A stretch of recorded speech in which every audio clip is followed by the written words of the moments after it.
Salicylic acid, also known as BHA or a beta-hydroxy acid, is a highly effective, well-studied skincare active. It's commonly used in products for blemish-prone skin and has all kinds of fabulous skincare benefits, from brightening the complexion to cleansing pores. Today we're going to harness the awesomeness of salicylic acid with an easy 2% salicylic acid solution that works out to about 35 cents an ounce, a fraction of the cost of comparable store-bought products.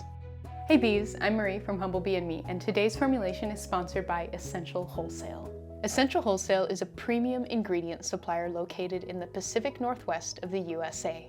They've been in business for over 20 years and sell both high-quality ingredients and finished formulations, all of which are cruelty-free. They also offer contract manufacturing. I visited Essential Wholesale back in 2018 and have been a fan of theirs ever since. You can purchase all of the ingredients you'll need for this formulation from them. They're all linked in the partner blog post, where you'll also find a coupon code to save on your next Essential Wholesale order. Thank you so much, Essential Wholesale. Salicylic acid is a really well-known skincare active. I think it's probably the first kind of skincare active ingredient I ever learned about back when I was a teenager. Salicylic acid is oil-soluble, unlike its alpha-hydroxy acid cousins like lactic and glycolic acids. This means salicylic acid is much better at getting down into pores to dissolve oil and debris and keep skin feeling fresh and clean. Salicylic acid also calms distressed skin, helps the complexion appear even and bright, and may help reduce the appearance of fine lines and wrinkles. As lovely as salicylic acid is, it can be irritating, so you want to take it low and slow when incorporating it into your skincare routine. If you'd like to learn more about salicylic acid, I highly recommend the Simple Skincare Science post on it. And unfortunately, if you're allergic to aspirin, salicylic acid is not for you. Formulating with salicylic acid can be a bit tricky.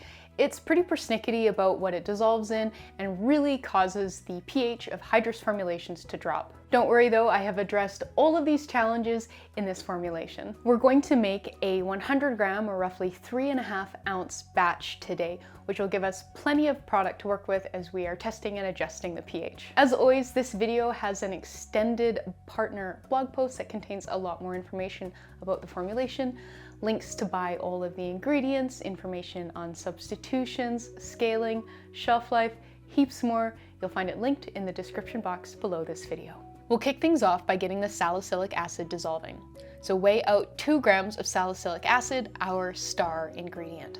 2 grams is 2% in this formulation, and that is the maximum amount of salicylic acid you should use in a formulation.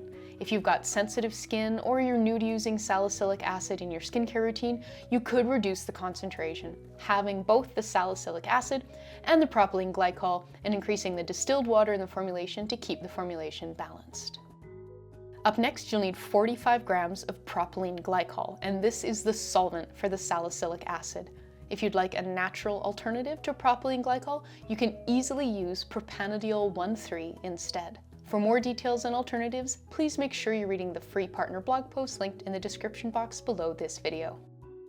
Combine the salicylic acid and propylene glycol in a small beaker. I'm smashing up any clumps with the back of my spoon to help it dissolve faster.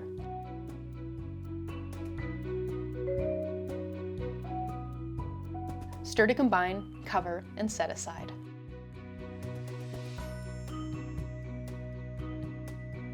Up next, weigh out 1 gram of panthenol and 0.2 grams of allantoin. These are both skin-soothing ingredients that help counter the irritation potential of this formulation. If you don't have them, you can replace them with more distilled water or a skin-soothing, water-soluble botanical extract. I think calendula or chamomile would be lovely. Add the panthenol and allantoin to 45.8 grams of distilled water, stir to combine, cover, and set aside.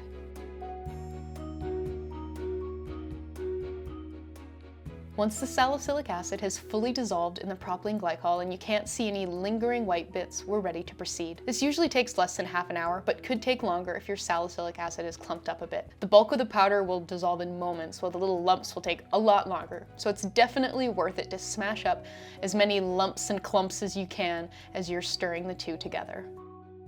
Combine the water and salicylic acid mixtures and stir to combine.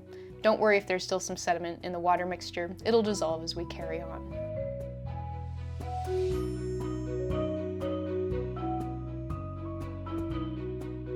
Weigh 1 gram of phenoxyethanol into the solution and stir.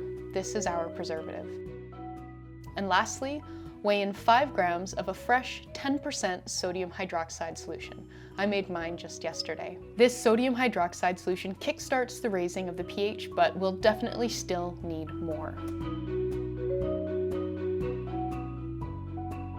Once you've stirred everything together, it's time to test and adjust the pH. Do this by weighing 2 grams of the solution and 18 grams of distilled water into a small dish. Whisk to combine. This creates a 10% solution. Use your pH meter to check the pH of that solution, and you can learn more about the pH meter I have in the Humblebee and Me Encyclopedia's equipment section. The pH will probably be around 3.6 to 3.8, and we're going to want to raise it to about 4. Add small amounts of the 10% sodium hydroxide solution to the parent serum, stir, and retest. Do this until the pH is in the 3.9 to 4.3 range. Don't worry if you overshoot it and the pH ends up higher though, as the efficacy of salicylic acid is not pH dependent like it is for its AHA cousins. Simple Skincare Science has a great post on salicylic acid that covers this.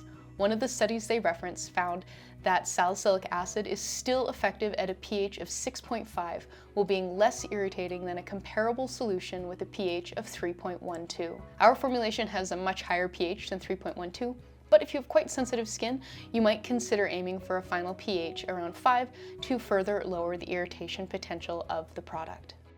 I've made a much more detailed video about testing and adjusting the pH of very acidic formulations as an exclusive for my $10 and up patrons.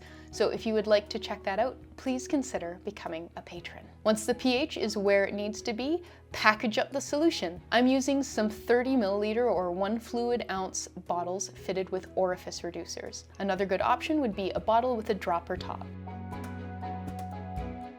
To use, apply a few drops of the solution in about the middle of your skincare routine, after cleansing but before heavier creams. Start with just 2 to 3 times a week and work up to daily use, making sure you're paying close attention to your skin. If your skin is doing well, you can work up to using it more frequently. Just be sure to go slowly and make sure you are listening to your skin. And that's how to make an easy 2% salicylic acid formulation. If you would like an even easier option that doesn't require any pH testing, click here for a salicylic acid squalane serum that doesn't contain any water. Thanks again to Essential Wholesale for sponsoring this formulation, and happy making!